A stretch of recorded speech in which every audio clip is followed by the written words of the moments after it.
Hi, this is Joe again with another movie review, and to continue my theme of Halloween movies in October, I'm going to continue with the George Romero Dead trilogy, the original trilogy. And excuse me, the last film I did, or video I did, was the original Night of the Living Dead film. Now I'm going to do the sequel. Excuse me. Excuse me for me sniffling like this. They're putting mulch down on my co-op, so I'm smelling the mulch. So I'm continuing the my series on the George Romero Dead series, and I did previously, the previous video I posted was my review of Night of the Living Dead in 1968. Now we'll be doing the sequel, which is Dawn of the Dead, which came out like 10 years later, which is a very long time to put a sequel out. Because I think that please correct me if I'm wrong, but I believe during the 10 years between the two films, there was a lot of buzz, and it was very hard to get Night of the Living Dead out because they haven't made it distributor. It was an independent film. And so, for the most part, it did get a lot of buzz, and it did get a lot of word of mouth. Because don't forget, these are the days before the internet, folks. So it's very hard for a film like this to get any kind of word of mouth. So for 10 years, George Romero sat on this thing and said, and slowly and eventually became a big hit. So let's do a sequel. But the problem is actually, like I said in that review, all the characters, the main characters, were killed off by the end of the film. So now they decided to have a new cast of characters in there. And it was a plan in the first film that everything was, one particular character said, it looks like that everything is under control. We want to find out that it wasn't under control. The whole zombie situation, because now there's more and more zombies being attacked, and major cities are being evacuated because of the zombies. And the first 15 or 20 minutes of 25 minutes of the show is like an utter mess. Even though most people consider Dawn of the Dead to be the best, other than Night of the Living Dead to be the best one of the original trilogy, I don't know why. Honestly, I don't know why. I have seen the director's cut version of this film, so I'm judging this video on that and not the original theatrical release. Because I have seen the film on YouTube, so that's what I'm judging on. I believe it's still on YouTube. I'm not 100% sure on that. But in this particular film, instead of being in a little farmhouse in the middle of nowhere, in the middle of Pennsylvania, or outside Pittsburgh, this time it's in a suburban shopping mall. Saying that and George Romero trying to make it example said there were all a bunch of zombies who constantly go to the mall every time there's a big sale, or like the Thanksgiving or Christmas rush. Everybody went to the malls. That's basically why he made this point of putting this film in a shopping mall. Well, the thing is that you have two reporters, one a traffic reporter and his partner, I guess, was a woman reporter who happened to be pregnant. Then they join forces with two cops, and they get together in this huge shopping mall. I believe the shopping mall that was actually still there today. I believe it's in the Midwest someplace, in the United States. So, and I believe the Cinemassacre. I know I don't usually talk about other reviewers most of the time, but the Cinemassacre group, I think they did a tour of the mall where this movie was made, plus the cemetery, the famous Culver City, or the Everett City Cemetery from the original film, the original Night of the Living Dead film. But I think those videos were taken down. I'm not sure on that. I do hope they do put the people who run the Cinemassacre YouTube channel put it back on. I thought it was great to see them at the cemetery and at the mall for the second film. Well, to continue, the they did happen to get into this mall through the roof, and what they did was, and they found that there were zombies running around inside the mall.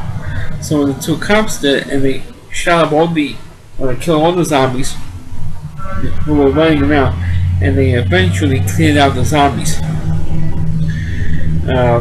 After they went on a killing spree to kill off all the zombies, because there was a sporting goods store where you get like rifles and ammunition. So they used that to kill. After they ran out of their own ammunition, they used the ammunition from the sporting goods store inside this mall, and they killed off all the zombies. And then they took a couple of like a TV and a radio from the electronics department and the main stores in this mall, and they used it. They hid out in one of the offices, and they made like a house. They took the beds, they took couches, and they took wherever they could get their hand, wherever they were to carry into this little storage space, and they stayed in the mall for a few weeks. For them to eat out, they actually used the food in the food court. That's how they were able to live on. So this was going on for a while, like a couple of weeks, and then eventually, they have a pretty good sequence where they did try to block the zombies. Use all these trucks from these shipping area to block the entrances to block all the entrances from the zombies from getting in, and they put on the gates and everything else, and you can still hear them try and get in, and they couldn't get in because they had to break down the gate and then break down into the doors. It was sealed shut.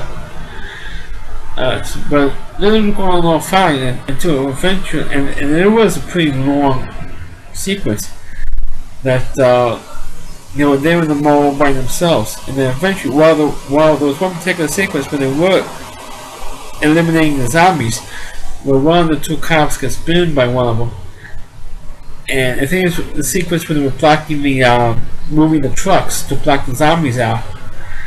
For getting into the entrances, that woman got bit on the leg, and then you see him eventually getting sicker and sicker and sicker from the disease that you get from getting bitten by a zombie, which was kind of showing a reference to it in the original Night of the Living Dead film. But this one you really see it, and instead of seeing like a little girl, you see it in an adult, and because he knew it was going to turn into a zombie from the bite. So he told his police officer partner and said, "Hey, when the time comes, I want you to shoot me in the head. Just use one shot, and that's it." But eventually, of course, you do see that him turning into a zombie, and then getting shot in the head, and then that was it. And of course, you had so like I said, it was a pretty long sequence from that moment to when the bikers come in. They went broke through the gate, both through the doors, and sort of went open, and then gave the zombies an opportunity to run amok in the shopping mall. And they attacked the other guy, the reporter. He gets attacked in an elevator, and he gets turned into a zombie, and he has like one of the zombies in the George Romero zombie series. He had like the best zombie walk in the three movies. And of course the other two who are still left doesn't see the my Harry is good. Well, he was going to a zombie, but they don't see him as a zombie. But of course they do see the biker gang turning into zombies. They're getting attacked by the zombies in the film, getting bitten and killed and all that stuff. But now, of course, what happens is, of course, the other two that were left, the woman and the black officer, they got into the helicopter and they fly away. And they land, and they flew to like an island before they ran out of fuel, and then that was it. That's how it ended.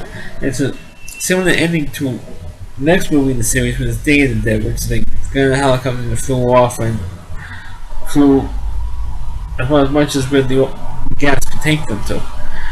But in this film, everybody considers it to be the best one because it makes fun of shopping malls.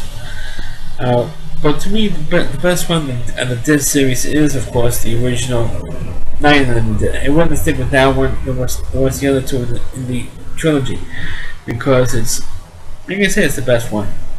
It's the best one. I mean that one is a classic. The other two is not so much. I mean, I tried to watch Dawn of the Dead, and it took me a long time to get through it, because the first 20 minutes, I mean, it was hard for me to get through the first 20 minutes because it didn't make any sense. So it was so chaotic in the first 20 minutes, because you see him in the news station, and then you see the two cops. I mean, what was the business in the apartment building? I mean, I couldn't get. I think it's because they're trying to get a drug dealer or something, and they're killing everybody in the whole damn apartment building, and everybody was turning the zombies, and they have to shoot them a second time. That was absolutely, and to me, it didn't make any sense. You know, the whole apartment. I think the crazy killers were shooting all the cops, and the cops were turning the zombies, dying and turning to zombies, and then they got the guy, the drug dealer, turned into a zombie, and then they got out, and then the two cops got out of there, and they got into the news helicopter. They went to the mall. It was. It's like something I just didn't really care for. Same thing with the last one. I mean, I remember seeing the last one more than I did the second one, because it aired more times. That's probably why it is. Because there are two versions of Dawn of the Dead, like I mentioned earlier, but it was not that great. I mean, I wasn't that thrilled with the other two films at all. To tell you the truth, and that's going to stick with the original version. The original one was so much better and a little bit more of a mystery to it. But until they did Dawn of the Dead and Day of the Dead and Land of the Dead and all these other films, and there was no mystery on why people were coming back from the dead. I mean, there was absolutely no mystery at all at that point. But that's why stick. If you want to watch a George Romero Dead movie, just stick with the original one, in my opinion. And a lot of people were like the other ones, like Land of the Dead and Planet of the Dead, whatever the other one was named. I couldn't care less at this point. Just want to stick with the original Land of the Dead, because I think George Romero at that point was making Land of the Dead was make broken on, because people were complaining, oh, how come we only made 3 Dead movies and that type of thing. So I could continue making more Dead movies, and okay, that's kind of like all the Halloween movies and Friday the 13th and Nightmare on Elm Street. It just gets worse and worse and worse as you went along. That's what happened with the Dead movies. After the first one was so good, and the first one was such a classic, it was getting worse and worse and worse as it went along. That's my opinion for what it's worth. But that's my review of Dawn of the Dead. We're eventually going to get to Day of the Dead, and maybe another zombie movie or two. I haven't decided how much to go along with that. So that's my review of Dawn of the Dead. Please click on the video, please rate it, please subscribe to my channel, and please forward or link this video onto your Facebook pages. Thanks, and please watch my other videos. If you haven't seen my other Halloween videos from a year ago, please turn and watch. And I guess I'm disappointed that those videos haven't gotten the higher views as I wish they did. But please watch my other earlier films, or maybe even my earlier Dead video, because I still have it up and didn't remove it. So please check my other videos out. Thanks for watching. Catch you next time.